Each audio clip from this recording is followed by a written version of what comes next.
To find out speed of the shell after it starts pure rolling. ये जो spherical shell है जिसको आपने वी नॉट से प्रोजेक्ट कर दिया है, तो जब ये प्योर रोलिंग शुरू करेगी तब इसकी स्पीड कितनी होगी। पहले तो ये देखिए करेगी कैसे प्योर रोलिंग शुरू हुई। आपने इसको वी नॉट से प्रोजेक्ट किया है तो क्या होगा, इसकी पॉइंट की टेंडेंसी आगे जाने की है, रिलेटिव मोशन है तो काइनेटिक फ्रिक्शन लगेगा ही इस डायरेक्शन। तो ये फ्रिक्शन क्या करेगा, देखो वी नॉट को तो कम कर रहा है, ओमेगा को बढ़ा रहा है। समझ रहे हैं बेटा, बहुत ही गहराई से समझना है आपको ये प्रॉब्लम।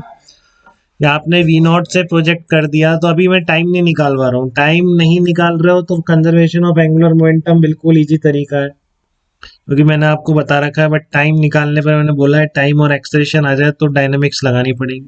तो अगर ये पूछता कितनी देर बाद प्योर रोलिंग शुरू हो जाएगी, तो डेफिनेटली आपको इसमें वो लगानी पड़ती डायनामिक्स पूरी प्रॉपर।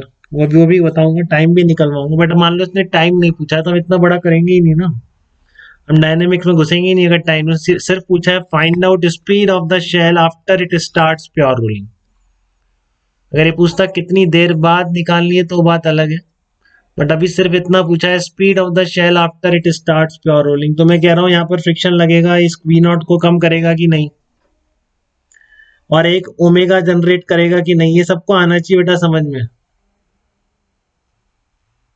ठीक है ना, इस वी नॉट को कम करेगा और क्या करेगा आपका ये ओमेगा जनरेट करेगा। तो देखो वी नॉट तो कम होती जा रही है और टॉर्क लगाने की वजह से ओमेगा बढ़ती जा रही है, तो एक जगह बीच में मैच कर जाएंगे ना बेटा, ये v equal to omega r नहीं हो जाएगा बीच में।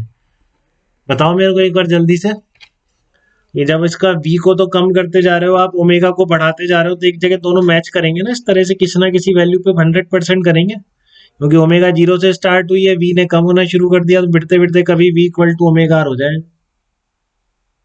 नहीं उसका एनर्जी नहीं लग सकती ना बेटा, फ्रिक्शन काइनेटिक है ना, इसमें फ्रिक्शन का भी तो वर्क है, वो आप निकाल नहीं सकते हो ऐसे, तो एनर्जी कंजर्वेशन नहीं लग सकता है इसमें। ठीक है ना, इसमें आपका फ्रिक्शन का भी तो वर्क है, काइनेटिक फ्रिक्शन लग रहा है, स्टैटिक फ्रिक्शन नहीं है। देख रहे हो आप, स्लिपिंग है, रिलेटिव मोशन है बिटवीन द सरफेस।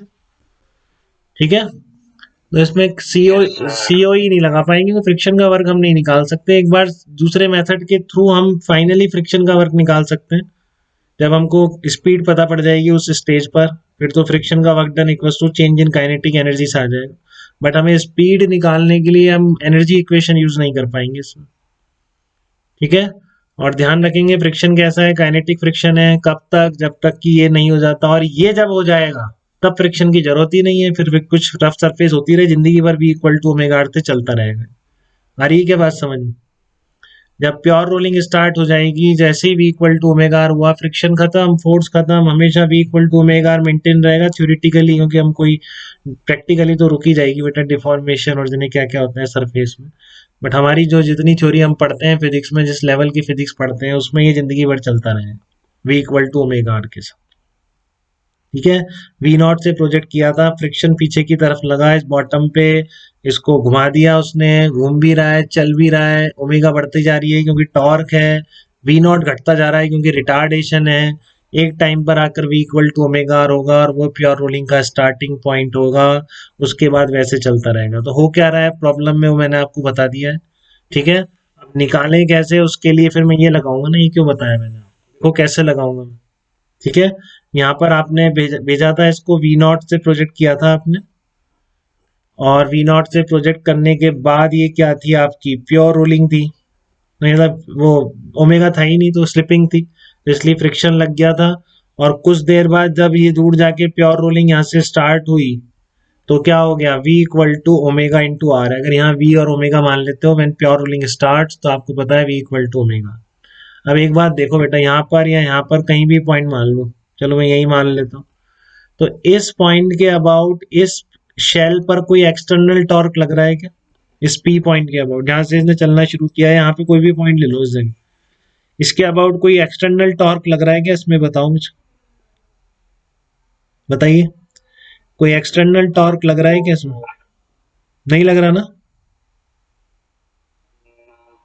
क्योंकि फ्रिक्शन तो वहीं से पास हो रहा है, एन और एम जी बराबर है, तो उनका टॉर्क इसके अबाउट वैसे ही जीरो हो रहा है। तो मैं क्या पी पॉइंट के about conservation of angular momentum apply कर सकता हूं क्या?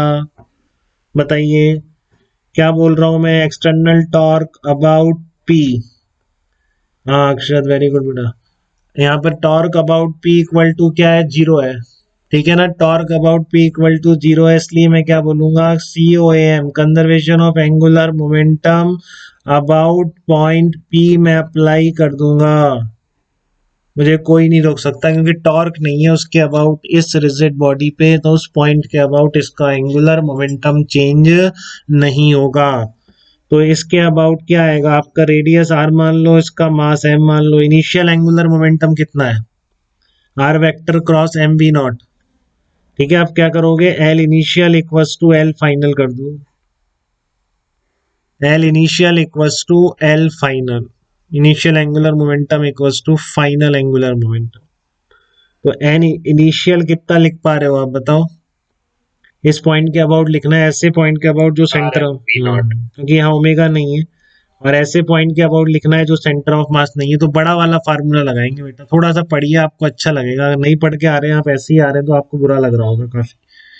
ठीक है, बट अब जैसे ही आपको पढ़ा हुआ है, जिसको बिल्कुल रिवाइज प्रॉपर कर रहा है, टाइम नहीं खराब कर रहा है, स्कूल को मैक्सिमम अवॉइड कर रहा है, ठीक है ना, वो जरूर समझ पा रहा होगा कि R into M we not आ रहा है। ठीक है, तो कितना आ रहा है, ये आर एम वी नॉट आ रहा है, और ओमेगा है नहीं, तो इसलिए यहाँ पर मैं लिख देता हूँ एक बार, जिससे आपको ध्यान रहे कौन सा फार्मूला लगा है, बड़ा वाला फार्मूला लगा है, और ये जीरो है। तो r m we naught initial angle, final भी लिख पा रहे हैं क्या, कि आपको बहुत दिक्कत हो जा रही है अगर मैं फाइनल पूछ दे रहा हूँ आपसे, तो आपको समझ ही नहीं आ रहा, ऐसा तो नहीं, कैसे लिखूंगा। हाँ बिल्कुल, क्योंकि इसको मैंने रेडियस कैपिटल आर बोल दी बेटा, इसकी रेडियस कैपिटल आर बोल दी है, तो फाइनल एंगुलर मोमेंटम कैसे लिखेंगे, देखो आर, इसका r vector cross m v c m vector, तो पता है आपको, दिस डिस्टेंस इनटू वी आ जाएगा। अब ये भी मैंने बहुत बताया है, अब जो पढ़ता है उसको काफी अच्छा लगता है जब वही चीज वापस आती है और उसको ध्यान आ जाती है। ये डिस्टेंस आर है, एम बी नॉट है, तो ये r m b sine theta करोगे तो आर साइन थीटा यही बन जाएगी ना। बिल्कुल अक्षर, एग्जैक्टली बेटा। अरे पढ़ने वाले बच्चे सब बता रहे हैं, जल्दी जल्दी कर रहे हैं सब काम, बाकी लोग भी ऐसे ही बने। तो आर एम वी प्लस कितना आ जाएगा, आई नॉट इंटू ओमेगा आ जाएगा, आई ओमेगा नहीं, तो आई ओमेगा और डायरेक्शन सेम आ रही है, देख लो आप, ये देख रहे हो बेटा, एकदम जो प्योर रोलिंग के लिए बनाई है आपने, वी इधर बनाओगे ओमेगा इधर बनाओगे, तो आर क्रॉस एम वी और आई ओमेगा दोनों की डायरेक्शन सेम आ रही है, बहुत दिक्कत होती है, थोड़ा ध्यान से लिखें, लापरवाही ना करें इसको लिखना। ठीक है, r vector cross m v vector and I omega आपका क्या आ रहा है, सेम डायरेक्शन में आ रहा है, तो इसलिए आर एम वी प्लस आई कितना आ गया आपका, हॉलो है, ये हॉलो स्पीयर है, तो 2/3 M R square into omega आ जाए।